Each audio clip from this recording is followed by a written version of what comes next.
Operation शुरू हो गया और ये ऑपरेशन नहीं रुकेगा।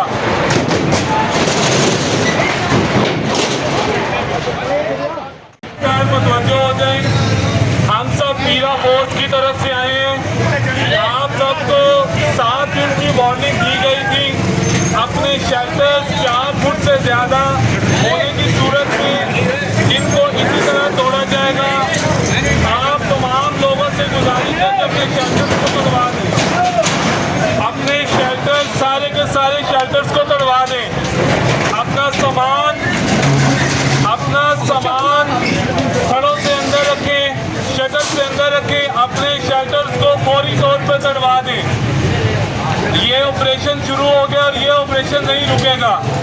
जिस तरह ये हो रहा है, ये सारे बाजार में ऐसे ऑपरेशन होगा। आप सबको वार्निंग के बावजूद आप लोगों ने इस पर अमल नहीं किया। तमाम लोगों से गुजारिश है कि अपने शेल्टर्स को फौरी तौर पर तोड़वा दें। आपके पास मजीद एक दिन का वक्त है। 1 दिन का वक्त है, तमाम शेल्टर्स को तोड़वा दें। आज हमने आगाज कर दी है। आपको मजीद 2 से 3 दिन का वक्त दिया जाता है, अपने शेल्टर्स को तोड़वा दें। बहुत शुक्रिया।